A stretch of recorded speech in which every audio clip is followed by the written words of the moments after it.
If you're over 50 and have trouble sleeping, chances are your diet is sabotaging your sleep without you even realising. Insomnia is a common problem, especially for women over the age of 50.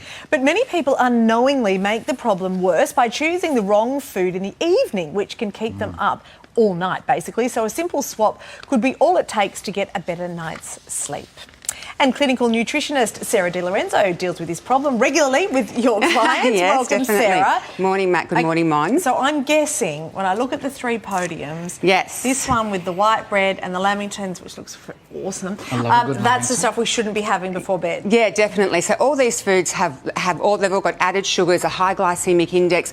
They're highly processed and refined. So when we have these foods, what happens is our blood glucose level surges, and then of course the body will then bring in some insulin to bring down the blood glucose level. What they're finding is that it's that rise and drop in blood glucose level that is actually causing the production of adrenaline, which is our fight and flight, and cortisol, which is our stress hormone. It's the adrenaline and the cortisol that are actually interrupting the sleep cycles at night.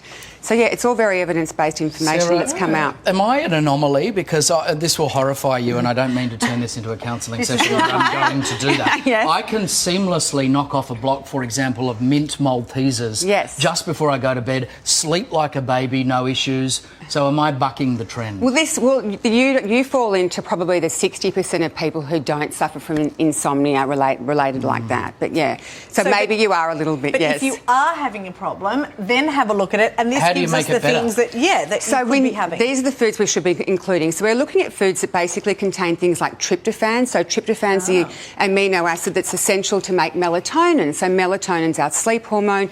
And then we've got serotonin, which is the neurotransmitter that makes us feel really happy. So foods that include that too. So just things like the banana, the turkey and the milk are full of tryptophan. Of course, the cottage cheese as well as the yogurt too. Looking at foods that contain serotonin, which I love serotonin because it's just wonderful neurotransmitter. Definitely the kiwi fruit and also the salmon. Foods that naturally contain traces of melatonin are the oats, the walnuts and the almonds. Almonds also bring down cortisol, but the wonderful thing here is honey. Honey has medicinally been used to help with sleep for thousands of years. Honey actually aids in the transportation of serotonin as well as the transportation of tryptophan to the brain into the pineal gland. So something in that old, wives' tale of having milk and honey. Honey works. Awesome. Do you have to have them just before bed, or you just have to have them in your diet? In your diet. So if you really do suffer from insomnia, ideally you're getting rid of all the food-like substances. And I'm sorry, everything on podium one is not a food, it's a food-like substance. And these kind of foods you would be introducing into your diet, but primarily bringing them in, later on in the day especially. Okay. And now you've got some snacks here. Yes. Do you binge? Is this the stuff you binge on at night? I'm going to tell you, me personally, my favourite thing on there is the yogurt and honey. The Greek yogurt, it's high in protein, and the honey, of course, as we've spoken about, is wonderful.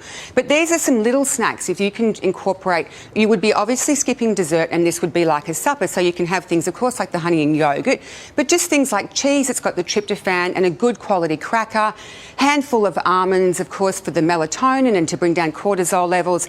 And I just love banana as well, because banana, of course, has tryptophan. It also has magnesium. Magnesium is the mineral that also chills us out naturally, and a bit of almond butter. So I've just made there some little banana sandwiches with the almond butter in the middle. The other night. And then, of course, a glass of milk. You can even put a teaspoon of honey in the milk.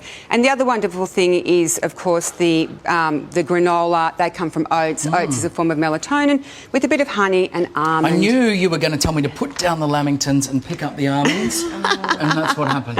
Yes. But, How did you know? Well, I don't know. It's not really Nostradamus-esque, is it? No, well, I may, yes. I should get you to do a taste test of the banana versus the lamington and see what you think is better. We'll do that in the break. I like that suggestion. Thank you. Right. Thank you very much, Thanks for Sarah. having me. Thank you.